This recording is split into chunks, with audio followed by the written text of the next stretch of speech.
Paul, with the new season underway, I suppose we're really into the throes of it now. Midweek game Saturday, midweek Saturday. Yeah, really so. I think the initial stages or glimpses of what we've seen has left us all with an appetite for it. You know, the games have been, especially the league games, have been outstanding games, played at a fantastic tempo, played in a good spirit, and been excellent football matches. You know, the cup game on Tuesday night, I thought we'd done okay in the game, I really did. By the time I watched the game back, you know, we're giving a few goals away, obviously, at the minute that everyone can see that aren't great.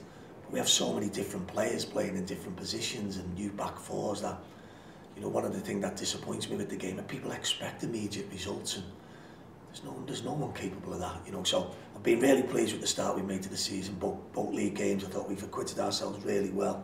The cup game, albeit we're disappointed to go out, of course we are, but it allows us to concentrate on the league. You mentioned that with the goals on the back four. I suppose that's the main part of the team. You need those partnerships and that cohesion. Well, yeah, you know, it's natural now, even with presses, it's what we all speak about. It. People want to pick up on negative stuff. It's the way football is today. You know, we've got two very young full-backs who've never played for us before, and we've got a centre-half who only come in the building. You know, but naturally we're expected to keep clean sheets in one of the toughest leagues in the world, so feel free to get some defensive coaches in. I'm all right, I've got no problems with it. You know, my way is to keep backing the lads, keep backing the goalkeeper, all our players, keep being as aggressive in our style of play, meaning positive, and keep enjoying the games that we're involved in at the minute, which I think great adverts for football. And speaking on the positives of Tuesday night, the individual performances, has that given you food for thought about who you select and the team going forward? No, not particularly. You know, I think with our lads in general, we like to think we know our players. So an individual performance away from home at Rotherham, does it make you think more of them? Not really. Sometimes it's what we come to expect from them. So I think what you can't do in the immediate stages of a season, you can't keep everyone happy. Only time will, you know, prove that. You know, squads are so important to the game at the minute. We've got a healthy squad. You know, competition for our bench tomorrow is as good as it's ever been, which is great for me as a manager. And that's the thing, because through the course of the season, the squad evolves, teams evolve, and the 11 will ultimately change through that. Well, if you look at our team from the end of last season, with Nathan Byrne was our player of the year, and Dan Byrne would have been probably a millimetre behind him to be player of the year. Two lads we've lost for the first games. You know, and that's what football can do. It offers other lads within the squad the opportunity to come in. You know, them lads to come back fit. Nathan's back in the squad tomorrow, which is great for everyone. You know, Nathan's a massive figure in our dressing room and how we play the game, and it's great to have him back tomorrow, and obviously Dan Byrne won't be too far behind. And I suppose that gives you a bit of a selection dilemma at right fullback, because Reece James has really acquitted himself well since coming in.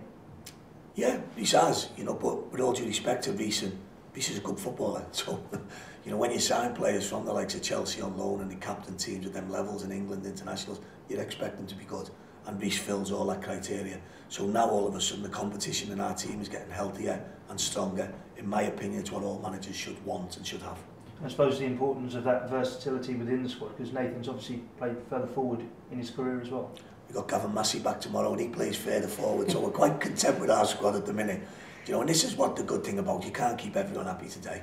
You know, my job as a manager is to try and keep that dressing room as vibrant as I can when there is disappointment about.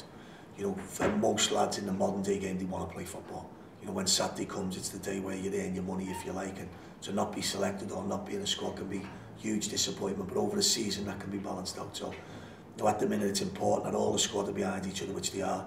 We know how difficult a division it is. We've seen that at first hand now, and you know, the disappointments, as we say, are never far away. At Villa Park, we got within a whisker of having what was a result that was the least we deserved in the game. After watching the game back, it was the least we deserved in the game. But we never got that. And certainly as a manager and the staff, we won't allow that disappointment to transmit to the dressing room. And tomorrow is another great test against one of the division's big spenders. Again, yeah, as a manager, I think too many managers make too much of what other clubs spend. I've always felt that in my time managing other clubs in other divisions. You know, in my world, it's a way of sort of eating pressure that, you know, Forest are expected to beat us. You know, we'll speak about Forest as they are, which is a very good team. Got very good players, and they have an outstanding manager who's been promoted out of the division before. They play a really good brand of football, and we're in for a very difficult afternoon tomorrow. But we're preparing ourselves for what we believe will give Forest a really difficult afternoon, and I think as a manager that's what I'd like to concentrate on. And that's the thing, because whilst they brought in a number of foreign players, they've also got a number of experienced championship bodies within their group as well. I was lucky enough to be at the game with West Brom about whenever it was, 10 days ago. I found myself clapping Forest during the game. They were that good. And sometimes when you come off a pitch and you haven't won a game like that, I'm sure the manager's thinking to himself, what do we have to do? Because they were absolutely outstanding on the night. Do you know, they've obviously took that into the Reading game, the Bury game. They're in a good vein of form. It's a really strong club. You know, the atmosphere in the City ground, I was as good as an atmosphere as I've felt at a football game for a long time. So the club's obviously going in a good direction. You know, for us, in our opinion, it's about us tomorrow. We're looking forward to another good attendance, good crowd coming in. We'll be backed by large support again, and our fans in the first couple of league games have seen, hopefully, a glimpse of what we can do, especially going forward. We know what football's about. It's about both ends of the pitch. Everyone's aware of that. If we can tidy up one end and improve the other, you never know, we could surprise a few. You say it's about you. I take it the approach, as always, never changes. No, not for us. You know, we've got the utmost respect for every team we play. You know, but we're not particularly interested in what other clubs spend on players. I think sometimes it's just a cop-out for managers to speak about how well they're doing because their budgets are very low. You know, in every league, everyone spends different money. For me, it's got nothing to do with other clubs, what other clubs spend. For us, it's about our 11 players tomorrow trying to win a football game. And just away from the game, talking about money spent, is there any likelihood of any loan players or any other deals being done perhaps before the end of the window? Well, yeah, there was, or there is, still of course there is. We're just disappointed now that we fell on 6 loans. You know, the Lee Evans transfer was very disappointing. You know, how it was conducted basically and how it went through. It should never have been a loan. It should have been a simple transfer. And obviously Dan Burns now come back to us on loan. So we've possibly got 2 loans in the building that we didn't envisage having, which is disappointing because obviously the criteria for the team sheet means only 5 lads can be involved. So while yes, we would like to bring in, on the other hand, you're going to have to start leaving lads out who possibly you might want to leave out. So the answer to your question is I don't know. The answer to the question, yes, we'd like to, but certainly with the loan one, it might prove difficult, although it is something we're looking at. So does that mean it limits you more to players who are currently without a club, free agents? Just whatever, do you know what I mean? It's whatever. There's been players now not in the Premier League squads, which we were always keeping a slot or 2 for.